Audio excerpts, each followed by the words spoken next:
Hello, my Girl Fight family. I am Kathy James, your host, and today I have the pleasure of introducing you to Tanja Diamond, and she's a hoot. You're going to love her.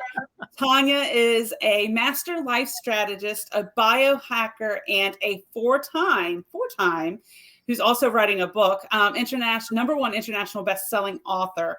She has a lot to offer to this audience, and I can't wait for you to meet her and hear all about her My Girl Fight story. Welcome, Tanja. I'm glad that you're finally here. Thanks so much. This is going to be fun. Well, I think, especially since you kind of took the lid off and it's like, what are we going to talk about? Woo! Yes.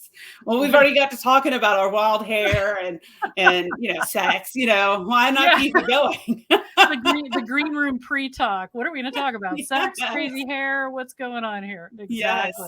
Exactly. Well, thanks for the intro. And it is an interesting thing, My Girl Fight, the challenges that we go through, life challenges that happen. And I think it's so poignant that we don't let the challenges define us totally. Isn't it weird how we put more emphasis on our trauma stories and our challenges than we do on our successes? Yeah. Because as women, we're told not to brag. Right. So I just wanted to start out with that it's acceptable to talk about all your negative and all that kind of sort of more. But if you start saying, hey, I'm awesome, I'm super cool, I'm this, people are like, who the heck is that person? So I'd love to start this out with the topic what we ended up on last, which is my newly defined what's up being single. And so my background in relationship is I love relationships. I am a relationship person. I have been in hundreds, I'm telling you, hundreds of relationships. I get married every decade since actually 17, which was, of course, a big mistake. But I get married every decade just to check out if I'm into it or not. Still not into it, So I check it out. But what are all these labels that we have about defining if we're relationship failures or successes? We used to live to 30, 27. We'd be bearing children since the time we were 13 or whatever, and then we're dying early. And so, staying married the whole time or being in a relationship, arranged marriages, all this stuff. Our natural biology isn't that. Our drive is procreation and not mating for life. That's not actually what we do. We're more like bonobos who don't do that. But that doesn't mean we can't. And so I think when I first started off on this journey of relationships, I had the fairy tale that a lot of people do. My parents were married. They actually really loved each other. It was great to see how excited they were to be together. And I was hardcore romantic. So romantic. So, oh my gosh. Yeah. So emotional and everything. And, it was, I'm dancing to How Deep Is Your Love? I'm 17. I'm in college. My boyfriend's 24. We might want to think about that, but let's not for right this moment.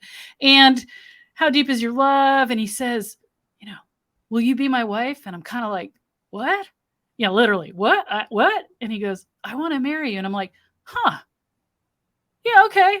I mean, whatever. Let's do this. 6 weeks to marriage. What a scene.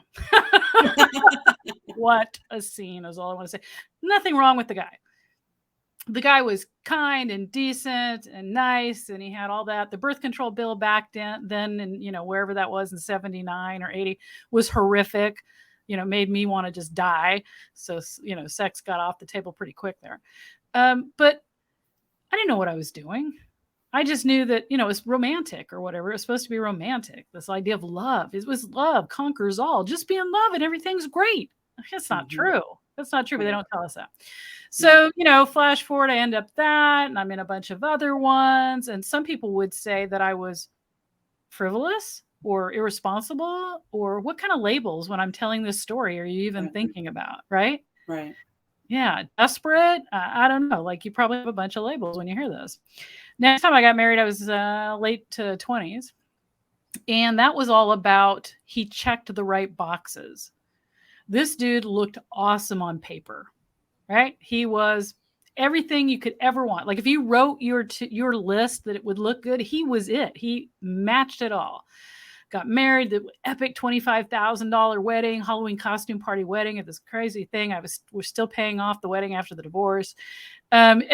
Just epic stuff. Seriously. Oh yeah, seriously, romantic, whatever, the big 10 grand diamond ring, everything. And the truth of the matter was, we weren't really good together, but I don't know like why we didn't know that. We were good together on paper. We just really weren't good together in reality. Okay. So that was, year and a half later, whatever, or 2 years later, it's like, okay, that's done. And then I married in my 30s, my best friend. Like he was my best friend. Like we were adventure buddies and it was super cool. The fact that he was gay, well, that's just a small piece of the puzzle. And he wasn't the kind of gay that he married me to hide.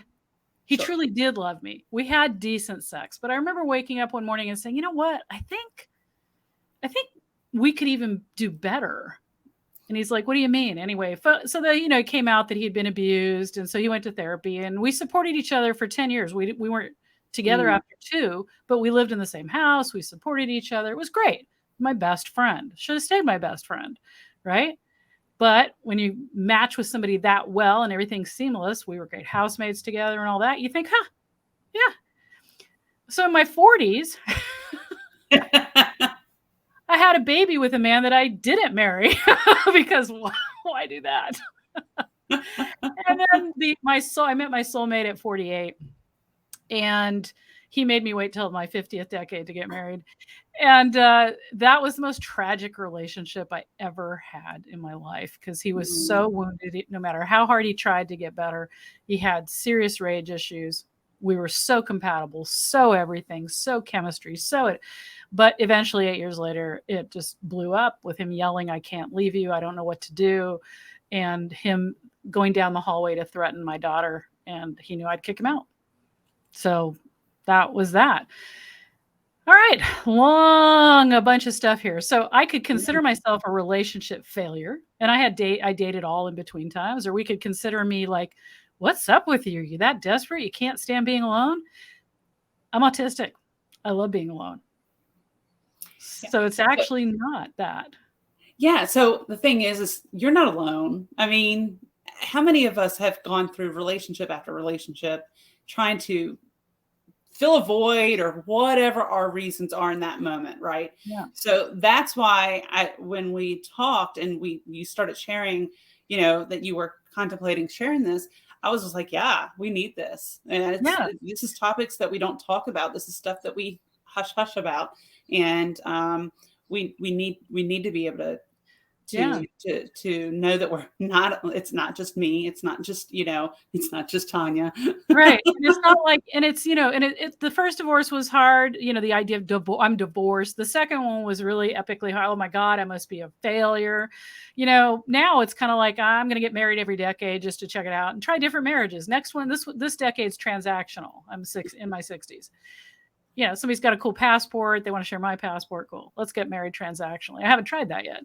So I think that I don't consider myself a relationship failure at all. I've had hundreds of relationships that were awesome. I've been in love, been loved epically so many times. And it's so weird that we think everything should be, saved. Like there's that one. And when we have that one, that's when we get to love. That's when we get to be vulnerable. And if we lose that, life is freaking over. I did feel when I lost my last relationship that my life, that was over because that was the most epic love that I'd ever had. They're all different. They've all been different. But it's like we actually have this backstory where we actually drew each other's eyes in our diaries when I was 12 and he was 16. Oh, wow. So we'd been looking for each other. Like I'd never been as committed as I was when I met him. I felt like both feet were in and there was this was it for my life. I mean, I felt it in every fiber of my being. And yet still, that did not work out to be that way. So I'm not jaded. I believe in romance still. I believe in love still. I believe that there's no scarcity of being loved and loving. And so I don't know what's in store. None of us do, right? And Right. I want to tell people that if you don't find somebody, it's not because somebody's saying you're doing the wrong thing. You're not manifesting right, or you're not. Sometimes it's just luck of the draw. You could do everything right and just not run into somebody, or you could be scared and not be willing to take a chance, because what if it doesn't work out? Right. What if it doesn't work out? Right. You're going to be okay. I mean, make sure that you have your own finances, things like that. Don't throw in with somebody completely. So if they walk away, your entire life is destroyed. That was what happened in my last one, is he turned off all the servers. He was my tech, turned off all the servers in my business. I lost 25 years of business in 30 seconds. That was pretty devastating. Okay. So here I am, been single, been dating, off and on dating, turning down more men that I'm dating. I'm 61. I've plethora of 25 to 50, a year old men out there. It's not like there was something that said if you're over 45 and fat, which I'm fat, and this other things that you're getting hit by lightning is more likely.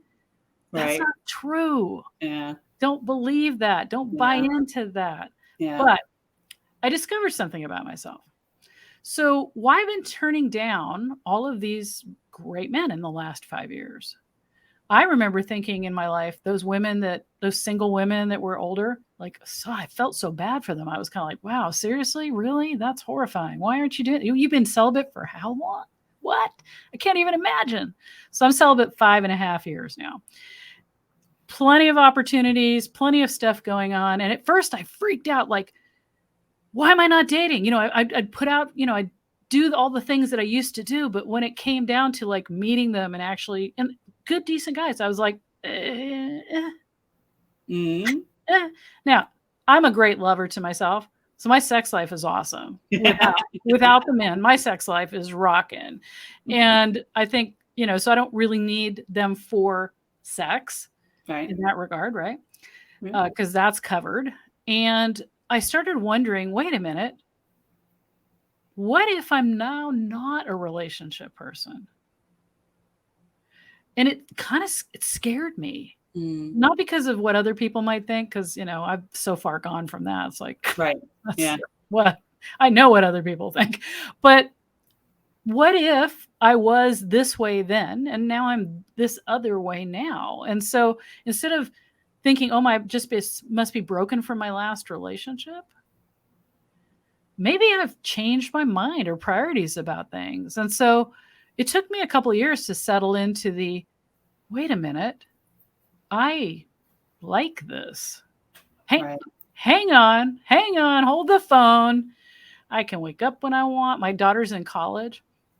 I can wake up when I want, go to bed when I want, eat what I want, do what I want, do anything. Nothing in my life do I have to check in or think about what somebody else might be doing or wanting. Right. Crazy.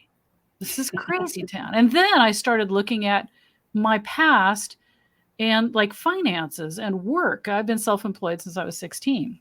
I've been online business since 1992. Yes, that's a long time ago.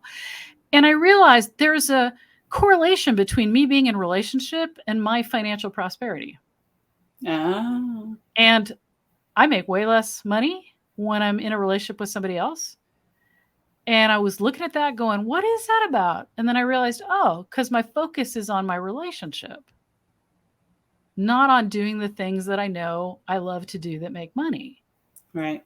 So I'm like, maybe I'm married to my business right now, which I love. Maybe I'm married to writing another book. Maybe this. So this has been a great exploration coming out of the ashes and not thinking, I'll never find love again. I'll never do this, because I believe in abundance of all of that. But then what if I don't want to? What if loving me right now, what if I've never paid this much attention to myself. Right. Like getting up, I feel like stretching. I'm going to stretch. I feel like getting in the car and going karaoke. I'm going to do that. Yeah, I'm going to go to, my friend's doing a TEDx talk. I'm just going to hop on a plane and go visit her. I could work all night. I can do whatever. And it's like, wow. Yeah. Holy moly, people. You single people out there, Did you know this is possible? Did you know about this? Have you been holding this secret from like decades or what? Oh my gosh. Anyway, so I No, wrote, I get it. I did a was, Facebook post recently. It said, I think I'll wait. I think I want a relationship with without all the relationship stuff. yeah. No, I get it. I've been married once, divorced once, about to get married again. And, but when I remember even though that was the right thing to do, when we got divorced, I was devastated.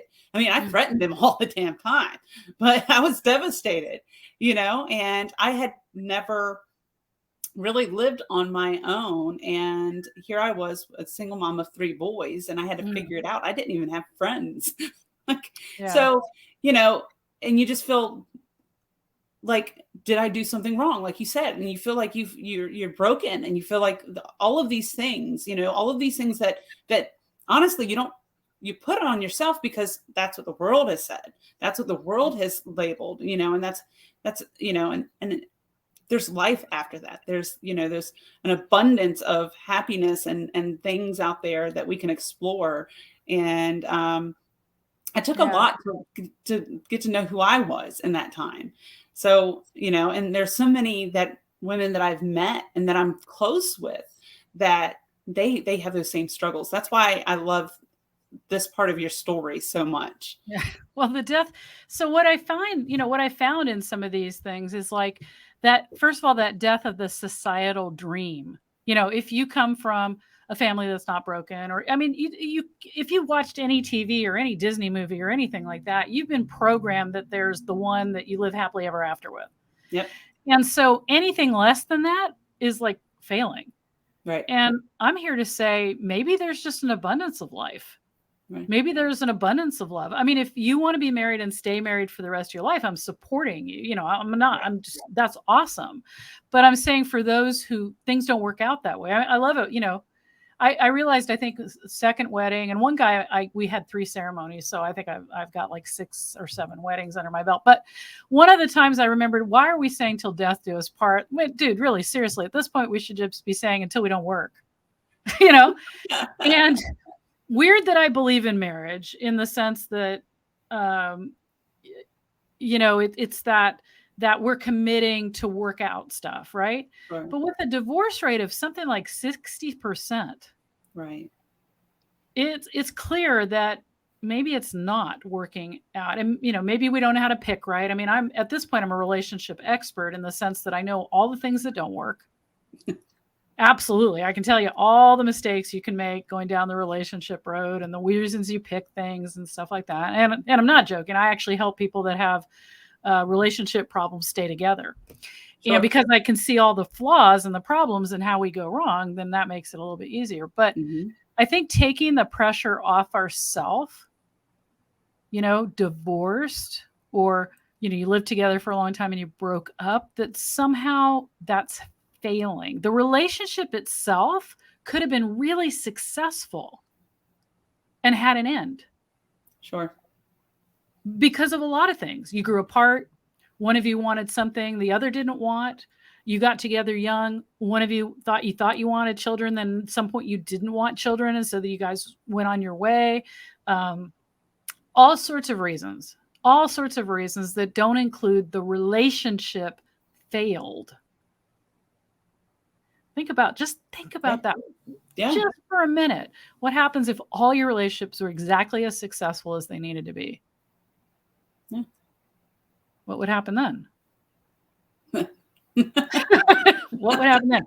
Would we be, more fearless? I'm willing to jump in and go check out a relationship. If I weren't so in relationship with myself right now, I'd go have a relationship. And right. Like I said, when I get married in my 60s and my 70s and my 80s, just to see if I still love the wedding, but don't like the marriage. Sure, whatever. I'm more open now. It would probably be like, hey, let's get married in our 60s. I don't plan to stay married to you long, but just it's cool. If you want to try this out, let's do it. And we're so serious about all this. Yeah. Till death do us part. This is the most important commitment you will ever make in your life. And I'm here to say that's not true. The most important commitment you'll ever make is to yourself. Yeah. Right? Now, when you involve kids in the mix, I get it. But staying together for your kids, probably the worst reason to ever stay together. And with all the people I work with that parents stay together for them, they all say that later on. Especially toxic. Yeah. Right. Yeah. If you're not having a great relationship, your kids know it. You're not hiding anything from them. Yeah. You know, that's a lot of pressure to put on your kids. We're staying together unhappily because of you. Right. Think about that's a weird message, right? Yeah. But I get it. Religious reasons. You know, I met a couple once who were they hated each other, like literally hated each other and lived in separate areas of the house, but there was no option of divorce. And I thought, this seems really kind of sad. Like, I get it. Like, I don't think God, if that's the reason, I don't think God would be saying, yeah, this is a good idea. No. That's what I had in mind for you right there. Yeah. You know, but people have different views and that's cool. But single, today I met a woman who's actually got a podcast. I can't remember what it's called, but it was something about being old spinsters or whatever. But it was actually elevating the fact that it's okay to be single too. Like, what's wrong with being single? Right. Yeah. You know? I enjoyed much of my single life. I enjoy my relationships as well, but I really did enjoy that time. And I got to learn and grow quite a bit in that time. And it's formed me and shaped me into a better woman that I am today. And man, the confidence builder, you know, the confidence booster when you start changing your own tires and doing different things on your own and don't need a significant other, whether it's man, woman, or whatever, you know, just to know that you're able to, that you're capable of doing that, you know. Although I've not gone to a movie theater by myself. So I was just about to, it's so funny that you said that, because I was going, you know, so I've taken myself on vacation. I've taken myself to the movies. I've taken myself to fancy dinners. I mean, pretty much if I would do it with somebody, I'll happily go do it myself. And I actually, so after the end of that, my last relationship, I sold everything I owned and I moved into my RV and I became a digital nomad.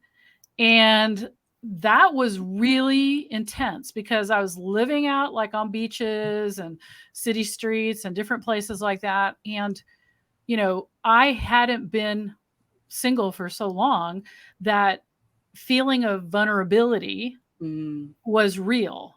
Like, you know, when you're used to somebody in the house, you're used to, even if isn't that weird? Like, you could not be seeing the other person, but just the fact that there's another body in the house somewhere, even if they can't protect you, just seems, I don't know, for me, different. And so being out there, having to handle my own stuff, meeting lots of strangers, only having like, I don't know what, my RV wall was probably only a quarter-inch thick from the outside world.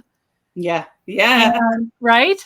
You know, there are people walking by right there, a quarter-inch away, you know, while I'm laying naked in bed, you know, sleeping. You know, very kind of interesting. And when I first did it, it was nerve-wracking. And pretty soon I could sleep through anything. I just didn't worry about stuff. I met all of these people who also were either homeless or nomadic, you know, lots of different stories. Right. And almost everybody I met was funny, especially the men. They were all protective of me. Like, there was this entire 15 men living in various areas that were all like, would check on me, would see if everything was okay. And I thought, well, that's really interesting. As we think, you know, as women, we always think about how dangerous everything is instinctually.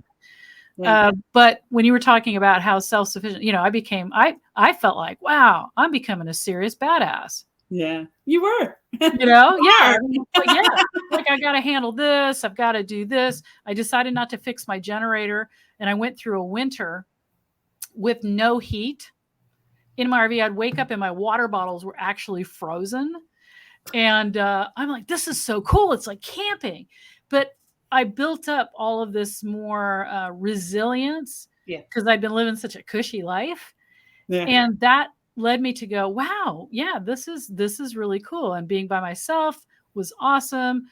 And now I ended up with COVID, chemo, and cancer in 2020 and had to move back into a space. But every time I see an RV, I'm like, oh, I long for that nomadic lifestyle, which I might go back to. But even that, like being single and going on that type of a trek, like packing up your stuff and just taking off. Right. And, you know, that's, for me, feels seriously empowering. Oh, I bet. I'm like, No stuff. Right now I live in my 3-bedroom apartment. My housemate's in Antarctica. My daughter's in college, and I'm sitting here by myself in this huge place where we have zero furniture except what I'm sitting on because we're all nomadic. So it's kind of funny. It's like, welcome to our space. It looks like nobody lives here. Yes, that's true. That's true. Because we're all about experiencing experiences versus maintaining our stuff. Sure. Yeah. So there's a lot of change that came from all of this, because I used to have 2 sailboats, a beach house, all this stuff. And now it's like I literally could probably pack a duffel bag and walk out.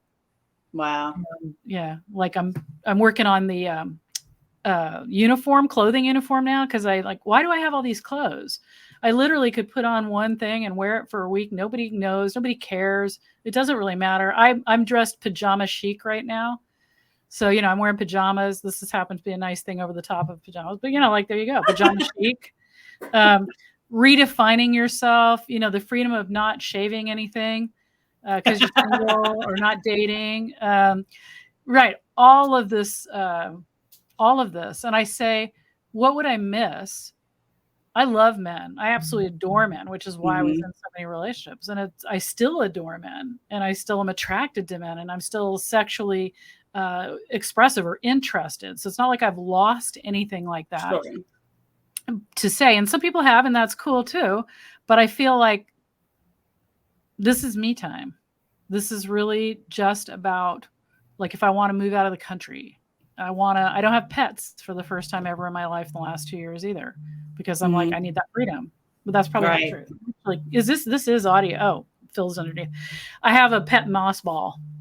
His name is Phil. He lives in a jar. He's a fairly heirloom. We pass him around because he can live 200 years. Wow. So I do have that. I do have Phil. Phil's holding him. I get that too. We've got 2 dogs, and it's just like, oh, vacation, you know. Right. I love it too. Yeah. Don't get me wrong. I still have the kid at home too. Right. But yeah, I get it. Yeah. And so it's an and world. You can want to get married. You can want to be in a relationship. You can want to be single. You can want to have raised your children and not be with the father of your children anymore. There's so many different ways to be.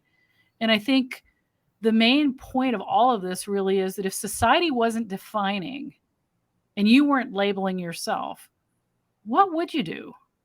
Right. What would you really, really do? What would your soul call you to do? You know, I'm even thinking, hey, my ultimate vision, other than a transactional marriage at some point, would be to have 5 places I lived in the world that were healing resorts where somebody else took care of the places, but I had my space, like my tiny space, right? And sailboats in each of those ports with beautiful young men who ran the sailboat for me. So I could just go out and get on the sailboat and have look at beautiful men and write or do whatever I felt like doing. What happens if you just blow the box off everything? Just take the lid off of it. What would you do? What would you do? And for some of you, it's, I want to find that one person that I want to live with for the rest of my life. And what if that doesn't happen? Are you going to feel there's something wrong with you? Are you going to wait? Are you going to, and if you are a relationship person, let me tell you that when I want a relationship, I pursue it with the same dogged thing that I do everything with, full tilt. Relationship, going to get one. I don't sit back and wait for somebody to show up at my door. I actually pursue it, but the same way I'm pursuing anything else I want. Right. Yeah. So I just want everybody to dream a little. We need to pursue our own happiness and not allow society to, or, with a lack of a particular thing. We just need to continue to live. It's okay to pursue our goals, and to, like you said earlier, it's okay to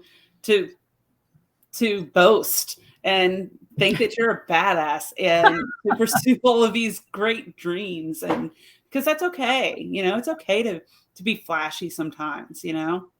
It's okay to step into whoever you are. Yeah. If you're somebody who dresses modestly and you're more quiet and you're that, then own it all. Own it. And if you're somebody like me who's like out there, it's like, just own that. Yeah. But more importantly, the idea that you're a failure if you don't meet some type of criteria. Right. Like for, online business. Well, I didn't make a 6-figure, $1 million, 7-figure income. I must be a failure. I didn't have, whatever it is. There's so many ways that we, especially as women, can feel like we're failing things or feeling like we're not making the mark. People start asking you, oh, when are you going to get married? Oh, when are you going to have babies? Oh, when are you going to do that? I was 42 when I had a child. I wasn't planning on having children.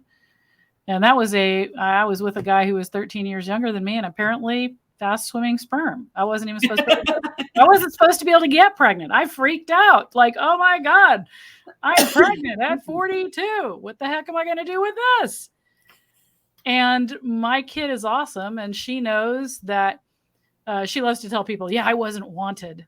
She's very dramatic like I am. I'm like, yeah, okay, thanks. That's cool. And she goes, well, you didn't want to have kids. And I'm like, true.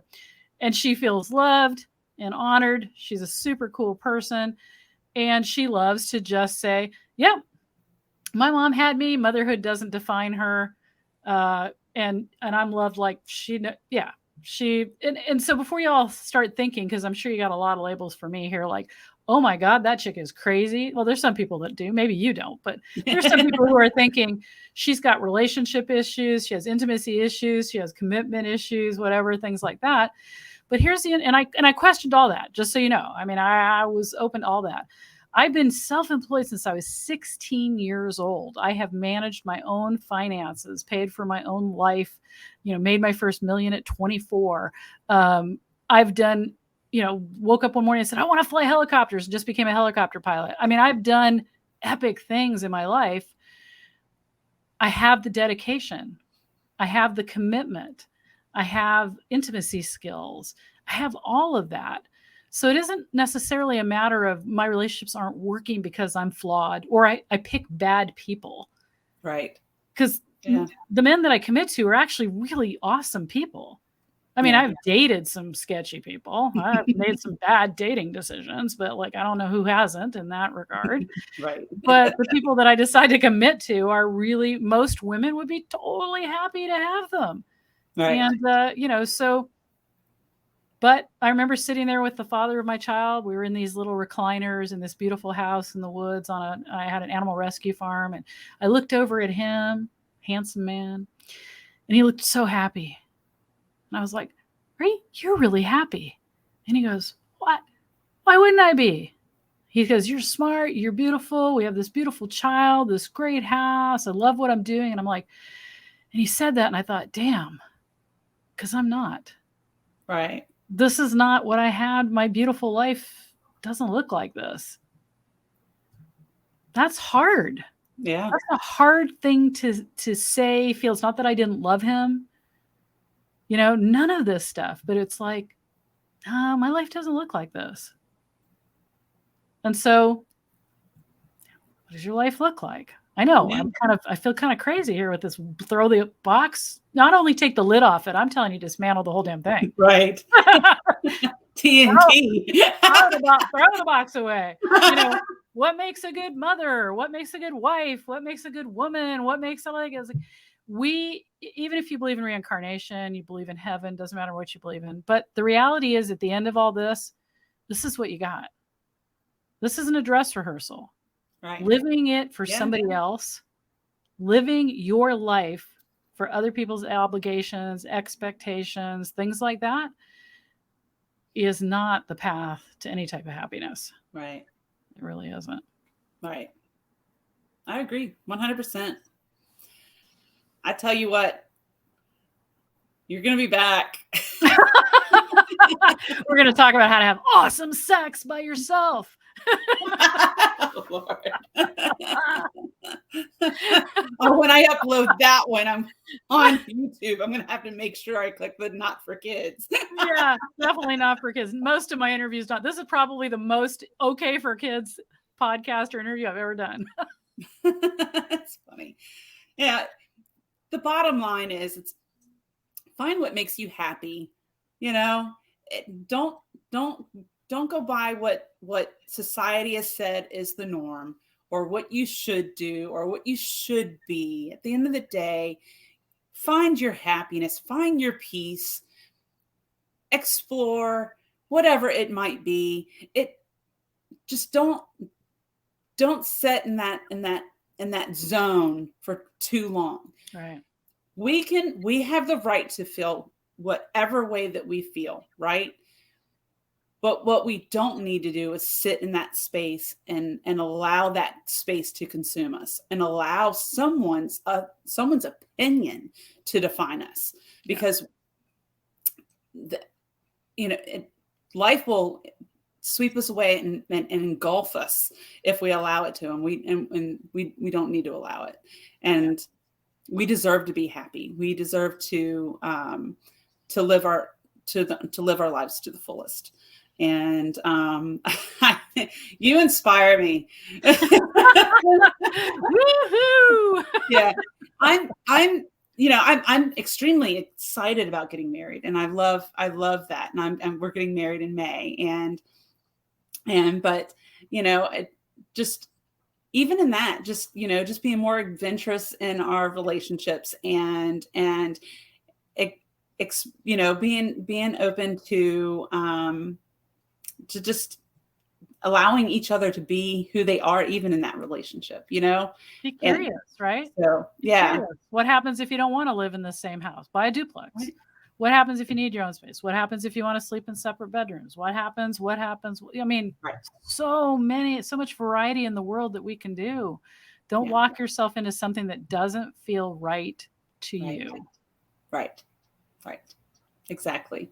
So, well, this has been fun. Tanja Diamond, everybody. You want to know more about me? It's pretty easy. Tanja Diamond, spell my name right. I'm like 30 pages of Google. Yes. All about me. Yes. I've been around. We'll definitely have you back, Tanja, and super, super happy that you joined us. I appreciate it.